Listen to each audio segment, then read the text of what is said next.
श्रीगुरुभ्यो नमः। श्रीवेङ्कटेश्वर वज्रकवचस्तोत्रम्। नारायणं परब्रह्म सर्वकारणकारणं प्रपद्ये वेङ्कटेशाख्यं तदेव कवचं मम। सहस्रशीर्षा पुरुषो वेङ्कटेशः शिरोवतु प्राणेशः प्राणनिलयः प्राणान् रक्षतु मे हरिः। आकाशराट्सुतानाथ आत्मानं मे सदावतु देवदेवोत्तमोपायाद्देहं मे वेङ्कटेश्वरः। सर्वत्र सर्वकालेषु मङ्गाम्बाजानिरीश्वरः पालयेन्मां सदा कर्म साफल्यं नः प्रयच्छतु। यैतद्वज्रकवचमभेद्यं वेङ्कटेशितुः सायं प्रातः पठेन्नित्यं मृत्युं तरति निर्भयः। नारायणं परब्रह्म सर्वकारणकारणं प्रपद्ये वेङ्कटेशाख्यं तदेव कवचं मम।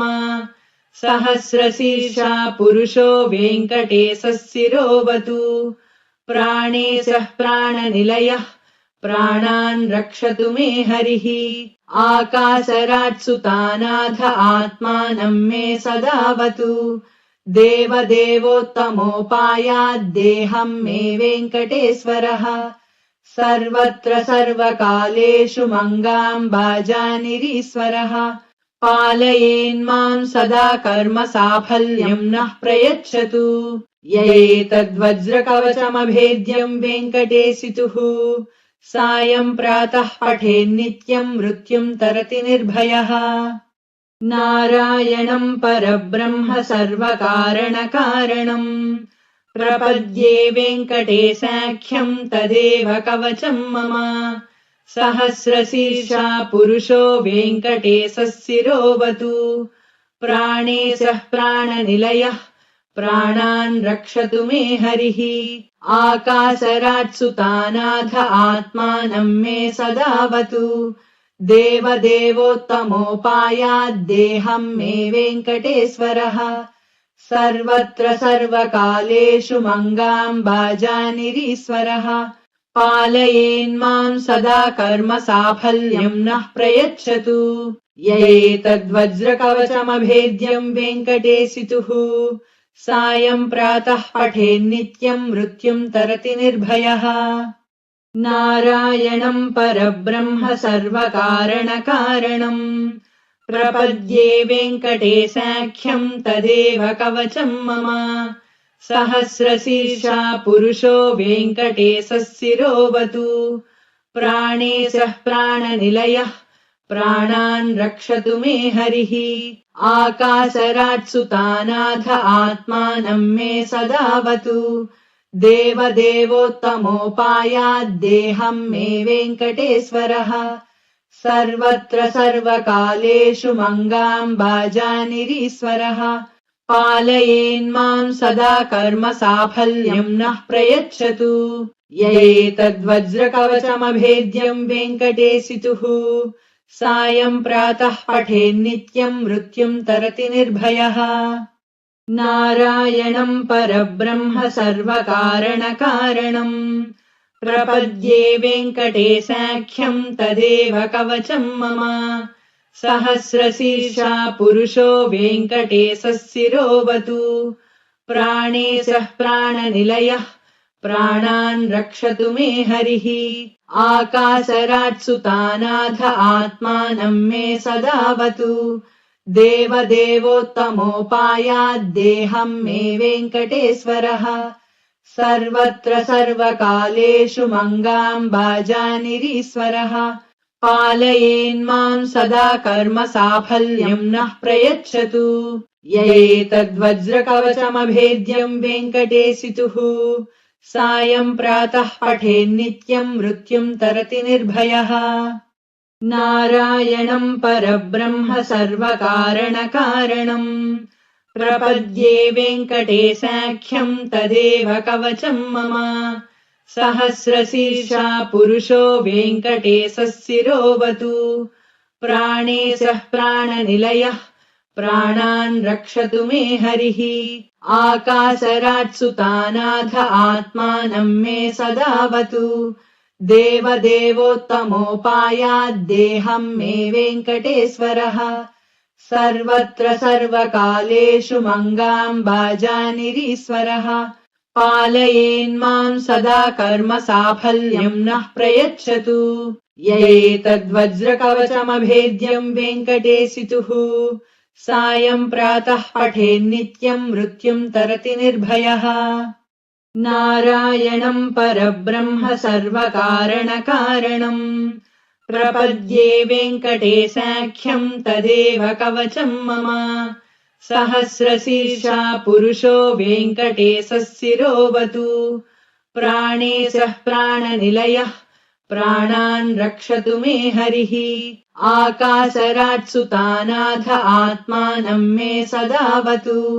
देवदेवोत्तमोपायाद्देहं मे वेङ्कटेश्वरः सर्वत्र सर्वकालेषु मङ्गाम्बाजानिरीश्वरः पालयेन्मां सदा कर्म साफल्यं नः प्रयच्छतु य एतद्वज्रकवचमभेद्यं वेङ्कटेशितुः सायं प्रातः पठेन्नित्यं मृत्युं तरति निर्भयः नारायणं परब्रह्म सर्वकारणकारणम् प्रपद्ये वेङ्कटेशाख्यं तदेव कवचं मम सहस्रशीर्षा पुरुषो वेङ्कटेशः शिरोवतु प्राणेशः प्राणनिलयः प्राणान् रक्षतु मे हरिः आकाशराट्सुतानाथ आत्मानं मे सदावतु देवदेवोत्तमोपायाद्देहं मे वेङ्कटेश्वरः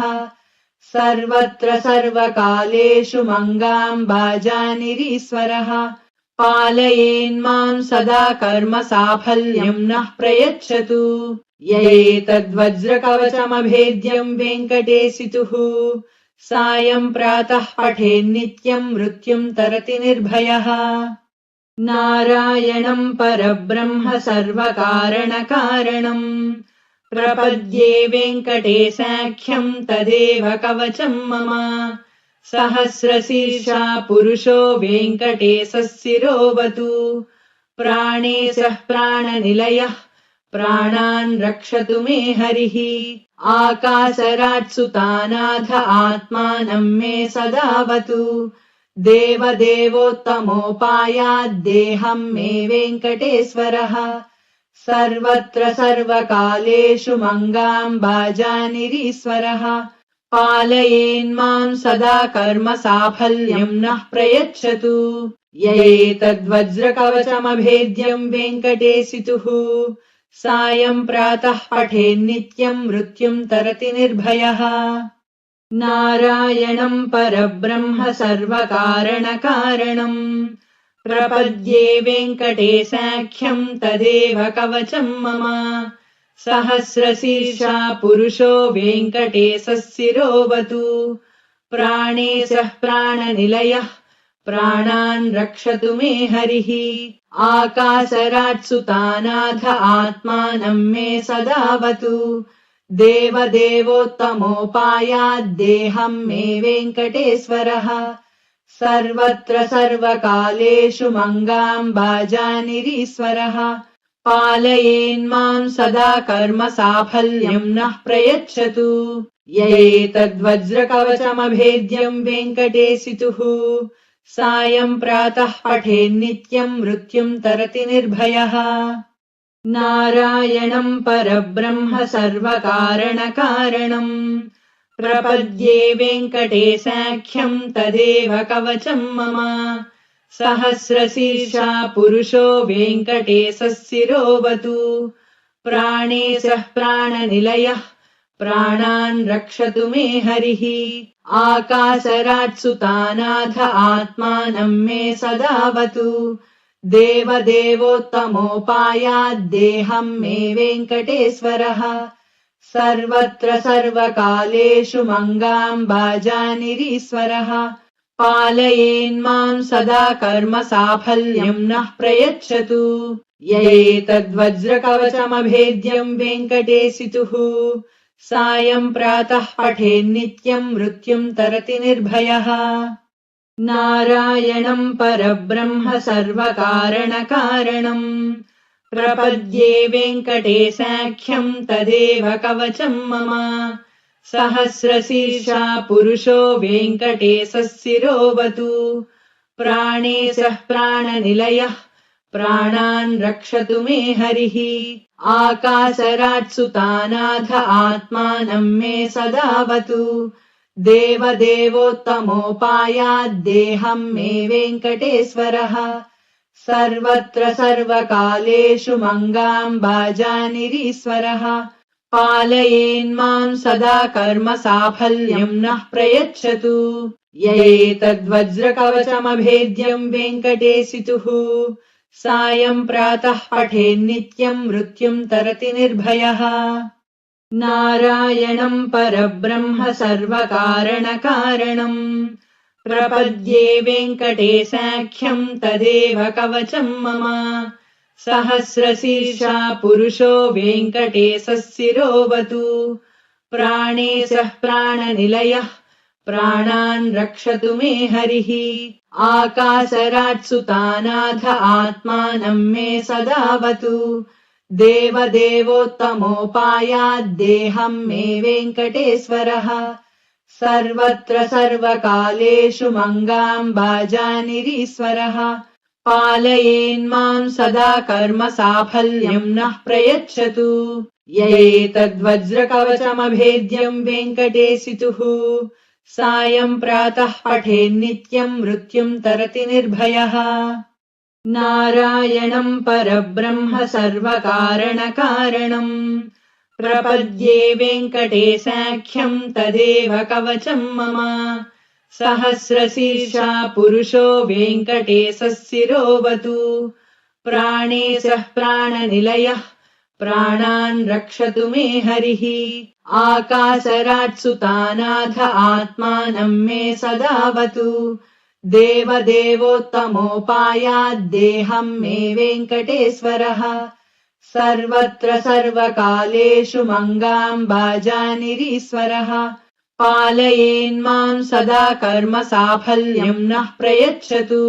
य एतद्वज्रकवचमभेद्यं वेङ्कटेशितुः सायं प्रातः पठेन्नित्यं मृत्युं तरति निर्भयः। नारायणं परब्रह्म सर्वकारणकारणम् प्रपद्ये वेङ्कटेशाख्यं तदेव कवचं मम। सहस्रशीर्षा पुरुषो वेङ्कटेशः शिरोवतु प्राणेशः प्राणनिलयः प्राणान् रक्षतु मे हरिः। आकाशराट्सुतानाथ आत्मानं मे सदावतु देवदेवोत्तमोपायाद्देहं मे वेङ्कटेश्वरः।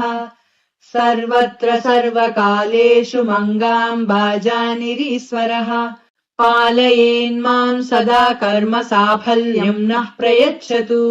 य एतद्वज्रकवचमभेद्यं वेङ्कटेशितुः सायं प्रातः पठेन्नित्यं मृत्युं तरति निर्भयः।